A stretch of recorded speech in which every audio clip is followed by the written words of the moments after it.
Good Shabbos, everybody. It is so good to be here gathered together on this Shabbat, and there are so many of you, and I'm grateful for that. I returned from Israel on December 10th, and I brought with me many images and stories and reflections. I can hardly share all of them here, but I'll highlight a couple of thoughts, and then we'll continue the conversation while we're having some lunch behind the screens. This was my 7th trip to Israel. And I have to say that I immediately felt the difference from the moment I walked off the plane. I'm curious how many of you have been to Israel? Quick raise. A lot of you have been to Israel already. And so usually Ben Gurion Airport is quite bustling. And so the first difference was that it was very, very quiet. I read this morning that the economy of Israel is impacted by 1 billion shekels a day by the war. And so certainly a big part of that is tourism. But right away, the first sign off of the plane was to tell us where the shelter was. And so not only a sign where the shelter was, but this kind of mangled, beat up cardboard poster was right off the doorway of the plane with an arrow of where to go for a safe room if we heard a rocket missile alert. And then the second, of course, was all of the posters right away in the airport of the hostages. And so what I saw and what I felt from the very first moment, even with a little bit of excitement and gladness to be there, the heaviness was very, very present. And I felt that I had never seen the country feeling so heavy and so sad. And I was so curious about all of the travelers who were with me, and I had been a little bit shy to talk to them on the plane. Why were they going to Israel? It was clear 99% of them were Israelis. And so that sense of rage was just underneath the surface, and the sadness. And so I went, and I was fortunate to get in right as the sun was setting. Our plane was a little bit late, but I went on a mission with Sheba Medical Center. And many of us don't know too much about Sheba, but it's actually the largest hospital in Israel. Most of us here in the United States know about Hadassah. And so I got in, and I was fortunate to have a Shabbat first, then 5 days in Tel Aviv of this mission, working and volunteering at the hospital, and then followed with another Shabbat. So the first Shabbat was in Jerusalem, and that was with Judith Margolis. And many of us know Judith. She's been to Mishkan many a time. She's an amazing artist and writer. And so she prepared Shabbat. We went right away to her next door neighbor. And I got a sense a little bit, first of all, how to download the Red Alert app, but also what was really going on in at least the Anglo-Israeli community, what their thoughts were and how they were trying to balance having Shabbat. They even talked about our host said at the beginning of the meal, we'll try to talk a little bit more Shabbistic talk, but within moments, even with that hope, we were immediately talking about the war and also their volunteer efforts. I then traveled for longer than I hoped to get to Tel Aviv to go to the mission. And then I was bookended with a Shabbat with our Ava, with Dan's Ava, Aviva Goldberg. And so I was so fortunate to be able to be with her and also know that she was there to have right nearby when I was in Tel Aviv. And so this was a mission that I learned about literally from an ad in the Jerusalem Post. Like many of us, I'm doom scrolling and reading the newspapers, and I found myself in so much pain from October 7th and forward. And I knew that I needed to do more than continue only reading and also giving tzedakah, but to go. It was time to show up. And so this ad popped up on my phone, and it was a combination of volunteering, medical center, and working and being with families who are grieving and suffering. And I thought, okay, this says Michele Prince right there in the ad. I'm going to sign up. And many of you, since you're a little bit closer to me, know that I'm not a great traveler and I'm not great about making decisions to travel. And even when I go visit the homeland in Detroit, I fly Spirit Air and take the red eye. I go the cheapest way possible. Somehow I had no hesitation and no worry about the shekels it was going to take to put this trip together. And so I booked it right away with, of course, Jeffrey's help and support while he held down the fort at home. We decided I would go solo. And so I went right away on that first Sunday with people who were just like me, even though I had never met them, from all over the country and from South Africa. They were doctors and nurses and social workers and therapists and people who cared about healthcare. And so in particular, we were drawn maybe a little bit more to this healthcare mission than to the ones where we would maybe go with JNF or other groups to pick agriculture, where there's a great need as well. And so they were curating, Sheba Medical Center curated an amazing trip for us. And we had many speakers to help ground us in what was going on the land and what was happening militarily. I'll share a little bit more about that during the lunch, but the basic messages that I internalized from colonels and lieutenant colonels in the IDF and retired counterterrorism specialists was that, first of all, they were sick to their stomach and sorry about, excuse my French on Shabbat, just a tremendous fuck up. And to know that they started this way was a very, very deep conversation. Of course, they used more graceful words, but there was an acknowledgement that this was a terrible, terrible error and terrible intelligence problems. And as soon as the fighting was over, there would be a major interrogation and investigation into exactly as much as possible what went wrong. But also, especially from a colonel named Miri Eisen, whose own children are in the military right now in Gaza. She wants to make sure that a war is being fought, that her children can live with themselves when this is over. And so, grounded in that information, the group immediately took us to the most intense part of the trip, which was to go bear witness at Kfar Aza, which is one of the kibbutzim in the Gaza envelope, where 10% of their people had been taken hostage or killed on October 7th. And so I compared a little bit the experience because I still feel a little bit numb when I think about what we saw. You've seen the pictures also, you've read the articles and heard the commentary, but I happened to move here in 1994, right after the earthquake in Northridge. And I remember that I couldn't really understand what I was seeing, even when I saw people's chimneys in the streets, or when I drove by the Northridge Mall and it was down. I literally still see the images in my head, but I didn't understand what I was seeing. And it was much the same to walk around Kfar Aza and see bullet-riddled homes and dirt that still had blood. And all of those weeks later, to still smell the scent of smoke. We were given a tour by one of the founding children of Adult Now of the kibbutz, and she happened to have been traveling that day on October 7 and kept in touch by WhatsApp, how everyone talks in Israel. And she was able to listen in and hear what was going on. I understand that her father and her sister survived, but one of the many images that stuck with me is that her sister had a house that was right on the edge of the kibbutz. Literally, her house is here where the bima is, and where Elaine is standing, sitting in the middle of our congregation. That was Gaza. There was no fence, there was no apparatus. Like literally, here's her house, and there is Gaza.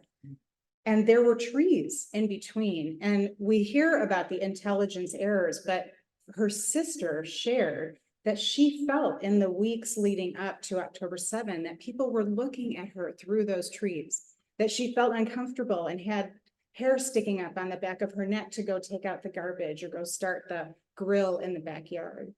And so now we know really people were looking through those trees. And so the speaker who spoke to us, whose name is chen. She talked about how the sidewalks between her house and her sister's house are like a valley of death.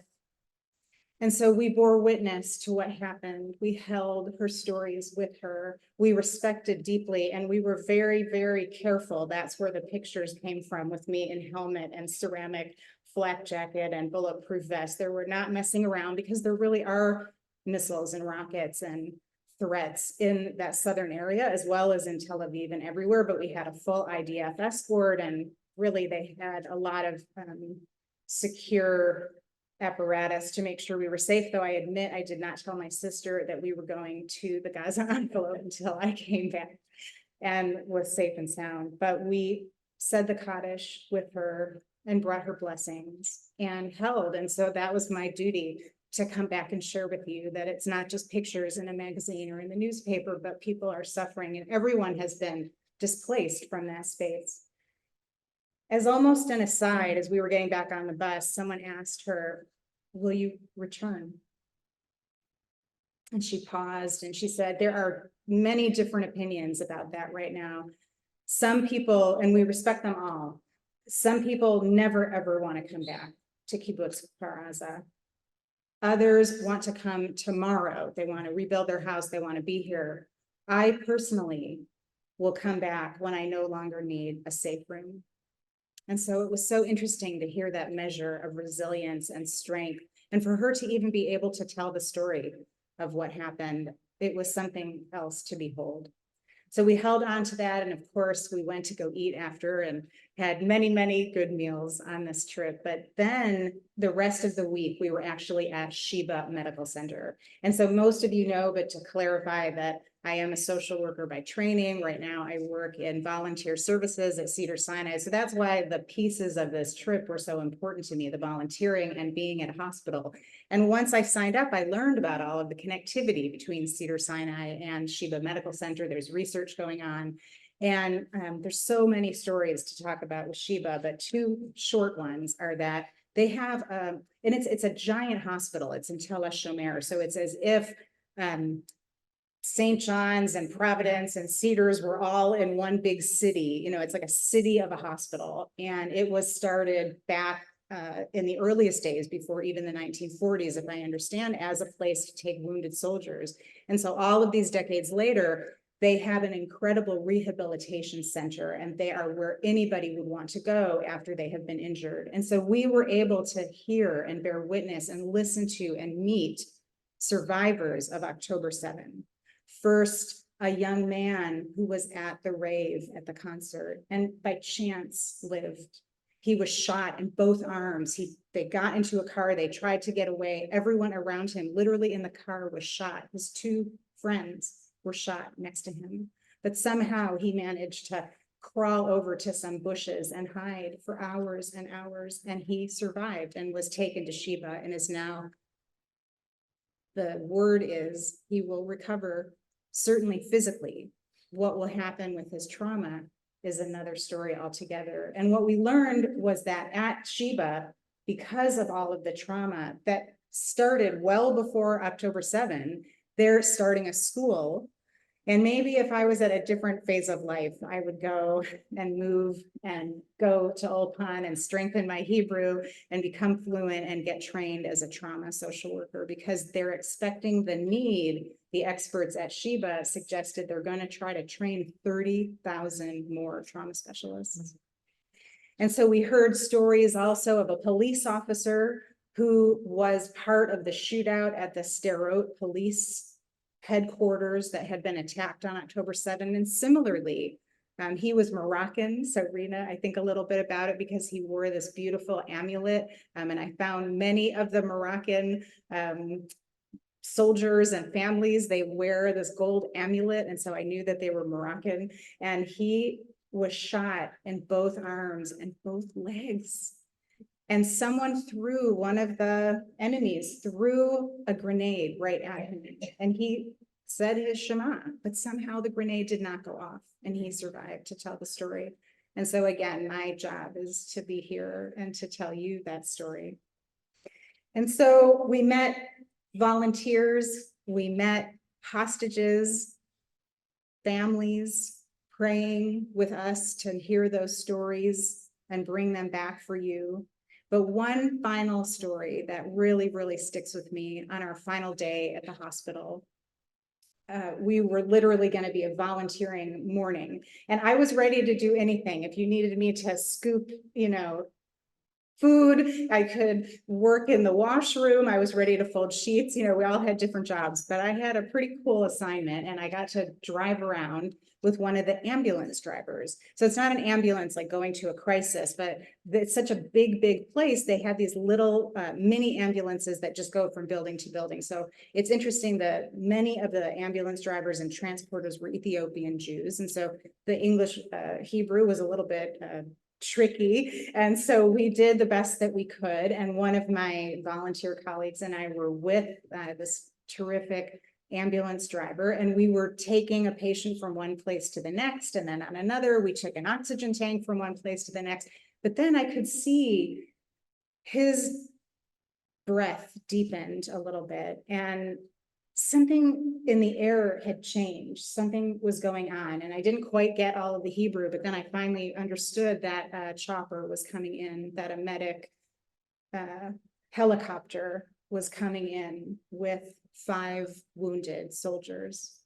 And we were going to be driving past the helipad. So the helipad's a little bit of a distance from where the emergency room entrance is. And so there were 5 ambulances lined up ready to go. And so we happened to be there at this moment and saw the helicopter land. And then we turned a corner, and before, I could even blink, 4 of the ambulances were gone already. And I saw the last ambulance running over into the emergency room area. And then we turned another corner, and there I saw the soldiers with their full gear and their real helmets, and they were rushing the gurney in with their compatriot, who I understand had been terribly burned, and they were running him in to the emergency department. And so in our broken English Hebrew, the driver and I beheld this moment and kind of touched each other's shoulders gently. And he said to me, the ambulance driver, that whenever one of the helicopters comes in, his heart stops for 2 minutes because he's wondering, is it his son who is a soldier in Gaza? And all of those thousands of employees, there are 10,000 employees at Sheba, they're all wondering, is it their husband? Is it their child? Is it their daughter? And so we held that. I have heard since that those 5 soldiers are still alive, and their rehabilitation will take quite some time. But when I think back to the trip, that is one very, very poignant moment. And I asked myself, and others of you have asked me, do I feel like I made a difference by going? And when we study health and healing and what our texts teach us in Talmud, that when we bear witness to someone's illness, we supposedly take away 1/60th of their pain and their suffering. And I know that at minimum, I took away 1/60th of the suffering of our patients we visited, of the staff who bore witness and worked so hard from October 7th. And I certainly healed 1/60th of myself. Thank you for listening. I'll share more. We'll hold on for questions when we're eating, but many stories more to come. Thank you for the opportunity to help you bear witness to what's happening in Israel.